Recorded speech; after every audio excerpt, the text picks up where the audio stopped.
everybody, and welcome back to another video. So, today I am going to be talking about what I think Man of Tomorrow is secretly setting up for the DCU.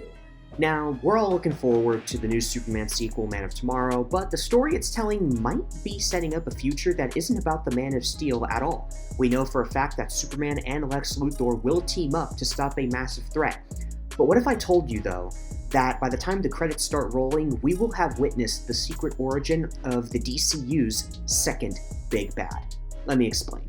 On the surface, the plot for Man of Tomorrow sounds like a classic high-stakes comic book storyline. The movie, scheduled for release in July of 2027, which is next year, is a follow-up to the DCU's very first film, Superman. Writer and director James Gunn has laid out the core premise. Superman and Lex Luthor are forced to cooperate against a threat so big, neither can handle it alone. That threat is confirmed to be Brainiac, the hyper-intelligent alien collector of worlds. But the cast list tells a more complicated story. This isn't just a Superman film, it's a full-blown DCU escalation. We know we're getting established heroes like Guy Gardner, Hawkgirl, and Mr. Terrific, known as the Justice Gang from the last Superman film, along with Supergirl and Jon Stewart involved in the conflict. On top of that, it's rumored we'll also see Lobo and Blue Beetle join the fray, as well as speculation that Peacemaker could also be involved in this after how Peacemaker Season 2 ended. So, we have an enemy of my enemy is my friend scenario, a trope we've seen before, spelling a temporary truce to save the world. But with James Gunn's DCU, nothing is ever that simple. The interconnected nature of this new universe means every event has a purpose, and every plot point is a domino. The story of Man of Tomorrow might just be setting the stage for a threat much closer to home. To understand what might really be happening, we have to look at the clues that suggest a much deeper game is being played. These aren't just random plot points, they could be the deliberate foundation for Lex Luthor's ascent. First, let's talk about the nature of the conflict. Why bring in Brainiac for this sequel, you might ask? Well, one compelling theory is that it deliberately establishes a crisis so immense that it challenges not just Superman, but everybody involved. It creates the perfect smokescreen for Lex to enact a brilliant opportunistic plan by making his unique genius seem not just helpful, but absolutely necessary to counter a foe that raw power alone cannot defeat. Second, we have to consider the comics. Lex Luthor has been playing this exact game for decades. Across countless comics and animated shows, Luthor's ambition has never been just to defeat Superman, it's to replace him. He wants to prove that humanity, in its most perfect form, that being himself, is superior. The most famous example is when Luthor manipulated a national crisis, positioned himself as a savior, and leveraged his newfound popularity to become President of the United States. The movie could be blending elements from multiple iconic Luthor stories to create the ultimate power play. And finally, there's the nature of the threat itself. Why Brainiac? Because he is the perfect catalyst for a plan of this magnitude. An intellectual and technological threat of Brainiac's level is one of the few things that could plausibly create a crisis that sheer power alone cannot solve. With the world's heroes facing a strategic stalemate, the world would be in absolute chaos. Governments would be desperate, and who is the only other mind on the planet that could possibly outthink an alien super intellect? Lex Luthor. Brainiac's invasion doesn't just create a problem for the heroes to solve, it creates a power vacuum that only Lex is equipped to fill. So when you connect these dots, the shape of a breathtakingly ambitious plan starts to become clear. This isn't something Lex plotted from his prison cell, it's a masterclass in opportunism. What we might be about to watch in Man of Tomorrow is a political campaign disguised as an alien invasion movie. Step 1 is the crisis. Brainiac arrives. The attack is devastating. Superman and the heroes discover their combined power isn't enough to outthink the Cosmic Collector. Panic grips the globe. The world's governments are forced to play their last card. They turn to Lex Luthor. Step 2 is the seized opportunity.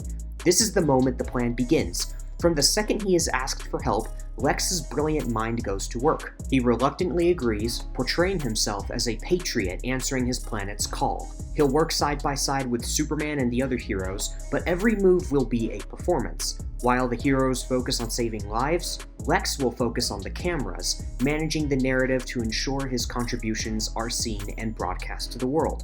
Step 3 is the stolen victory. This would be the masterstroke. At the film's climax, it might not be a simple case of Superman delivering the final punch. The theory goes that Lex Luthor will be the one who publicly delivers the decisive blow or provides the genius, world-saving strategy. That which I kind of prefer, because it really wouldn't make sense if Superman wouldn't be the one to deliver the final punch. It would just be kind of weird with me anyways. Through technological wizardry and media manipulation, he could orchestrate a viral moment seen around the world. Lex Luthor saved the day. Step 4 is the pivot. With the world cheering his name, Lex's past crimes would be forgotten. He's no longer a villain. He's a global hero. This public adoration could lead to a full pardon. And what does a newly pardoned planetary savior with a platform of protecting humanity do next, you might ask? He might just take the podium and announce his candidacy for President of the United States. The movie could very well end on that chilling note, and I would actually be perfectly okay with that.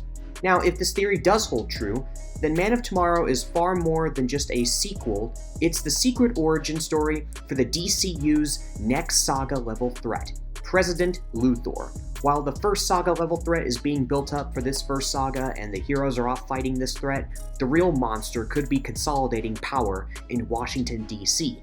Think of the chilling implications. With President Luthor in the White House, he would have command over Argus and every other government apparatus designed to monitor and control metahumans. He could push for legislation that mirrors the Sokovia Accords from the MCU, forcing heroes to register, unmask, or be declared enemies of the state.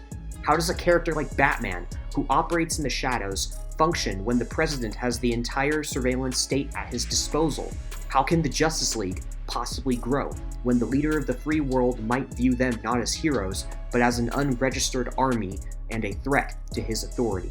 This would set up a rich, complex, and ideologically driven conflict for the entire second saga of the DCU. The central struggle of the next saga wouldn't be an alien invasion from the stars, but a political and philosophical war for the soul of the planet, waged from within the Oval Office. Man of Tomorrow wouldn't be the end or beginning of the Brainiac story, depending on whatever happens with Brainiac, whether we don't see Brainiac ever again after he's defeated, or whether he is killed, or he is just simply defeated and we do end up seeing him again somewhere in the DCU. That part of this film remains unanswered and unknown until we eventually see this movie in theaters. But this would be the beginning of the President Luthor saga. So when you sit down to watch Man of Tomorrow, remember what you might really be seeing. You may not just be watching a hero and a villain team up. You could be watching a master manipulator's coronation. You might be watching the first and most important step in a long con designed to place the most dangerous man on Earth in the most powerful position on Earth. James Gunn might not just be giving us another Superman movie, he could be giving us a political thriller where a whole roster of heroes are pawns in a game they don't even know they're playing. But what do you think though? Is this the master plan for the DCU, and if it is, which hero do you think will be the first to realize that the world's supposed savior is actually its greatest future threat? Let me know your theories down in the comments below, and also do let me know if you disagree with my theory or if you do agree with me. If you do agree with me, do let me know what your theories could be about this in the comment section down below that you want to add on, or if you disagree with this, let me know why you disagree, and I will look at that in the comment section down below. I'm open to hearing all of your guys' theories and what you think of my takes and my predictions and theories for Man of Tomorrow. And if you have made it this far, thank you so much for watching this video, and until next time everybody, I will see you all in my next video.